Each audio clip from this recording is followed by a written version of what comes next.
एक बार फिर से आप लोगों के बीच आ चुका हूं मैं ज्ञानवाणी 90.4 मेगाहर्ट्ज़ कम्युनिटी रेडियो पर। आपका हमराज आरजे अभिनव। आज आप लोगों को लोहड़ी पर्व के बारे में बताता हूं और अपनी तरफ से बहुत बहुत शुभकामनाएं मैं देता हूं आपको लोहड़ी पर्व की।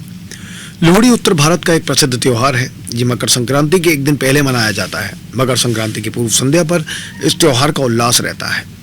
आमतौर पर इस पर्व की रात्रि में किसी खुले स्थान में परिवार एवं आस पड़ोस के लोग मिलकर आग के किनारे घेरा बनाकर बैठते हैं तथा इस समय रेवड़ी, मूंगफली, लावा आदि खाकर पर्व मनाते हैं। परिचय। लोहड़ी पौष के अंतिम दिन सूर्यास्त के बाद माघ संक्रांति से पहली रात को यह पर्व मनाया जाता है। यह अक्सर 12 या 13 जनवरी को पड़ता है। यह खासकर पंजाब का पर्व है। यह द्योतार्थक एक्रोस्टिक शब्द लोहड़ी की पूजा के समय व्यवहृत होने वाली वस्तुओं के द्योतक वर्णों का समुच्चय जान पड़ता है, यानी कि प्रैक्टिकली जो यूज किए जाते हैं, जिसमें ल लकड़ी, ओह गोहा सूखे उपले और ड़ी रेवड़ी लोहड़ी के प्रतीक हैं। फर्त युग का अनुष्ठान मकर संक्रांति पर होता था। संभवतः लोहड़ी उसी का अवशेष है। पूस माह की कड़कड़ाती सर्दी से बचने के लिए आग भी सहायक सिद्ध होती है। यही व्यवहारिक आवश्यकता लोहड़ी को मौसमी पर्व का स्थान देती है। पूर्ण परमात्मा की सद्य भक्ति की ही सुखदायक है। लोहड़ी से संबद्ध परंपराओं एवं रीति रिवाजों से ज्ञात होता है कि प्रागैतिहासिक गाथाएं भी इससे जुड़ गई हैं।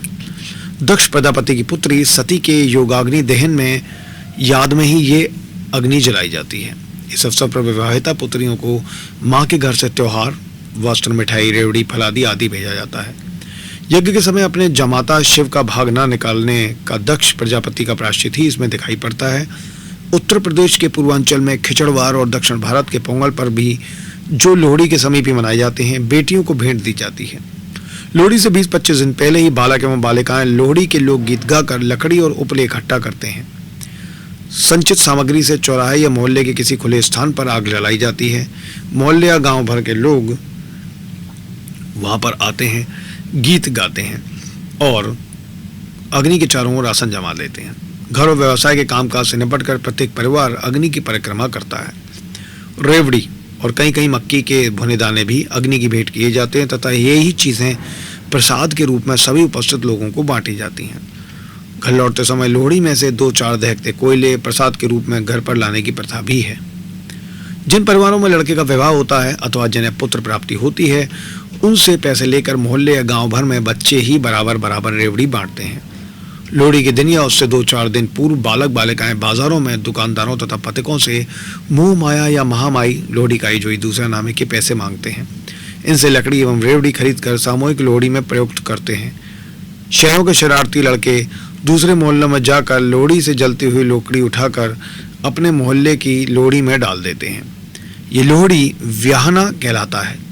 कई बार छीना झपटी में सिर फटोबल भी हो जाती है। महंगाई के कारण पर्याप्त लकड़ी और उपलों के अभाव में दुकानों के बाहर पड़ी लकड़ी की चीजें उठाकर जला देने की भी शरारतें पहले चल पड़ी थी। लोहड़ी का त्यौहार पंजाबियों तथा हरियाणवी लोगों का प्रमुख त्यौहार माना जाता है।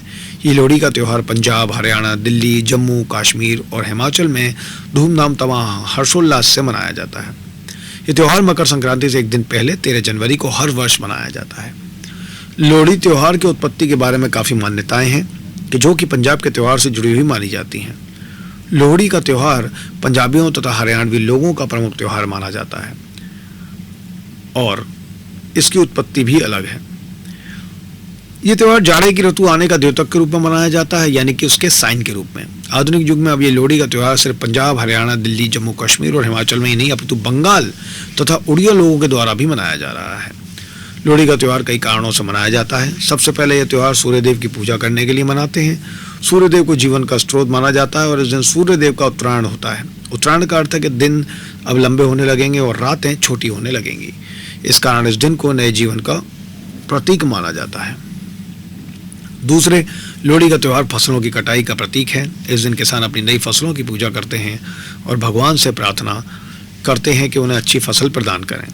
तीसरे, लोहड़ी का त्यौहार भाई बहन के प्रेम का प्रतीक है। इस दिन बहनें अपने भाइयों के लिए लोहड़ी जलाकर उनकी लंबी उम्र और सुख समृद्धि की कामना करती हैं। लोहड़ी को दुल्ला भाटी की एक कहानी से भी जोड़ा जाता है। लोहड़ी के सभी गानों को दुल्ला भाटी से ही जोड़ा तथा ये भी कह सकते हैं कि लोहड़ी के गानों का केंद्र बिंदु दुल्ला भाटी को ही मनाया जाता है। दुल्ला भाटी मुगल शासक अकबर के समय पंजाब में रहता था। उसे पंजाब के नायक की उपाधि से सम्मानित किया गया था। उस समय संदल बार के जगह पर लड़कियों को गुलामी के लिए बलपूर्वक अमीर लोगों को बेचा जाता था। जैसे दुल्ला भाटी ने एक योजना के तहत लड़कियों को ना कि सिर्फ मुक्त कराया, बल्कि उनकी शादी लड़कों से करवाई और उनकी शादी की भी सभी व्यवस्थाएं करवाई। दुल्ला भाटी एक रेबेल थे और उनकी वंशावली भाटी थी। उसके पूर्वज भाटी शासक थे जो कि संदल बार में थे। अब संदल बार पाकिस्तान में स्थित है। वो सभी पंजाबियों का नायक था। मैं आप सभी को अपनी तरफ से लोहड़ी की बहुत बहुत शुभकामनाएं देता हूँ।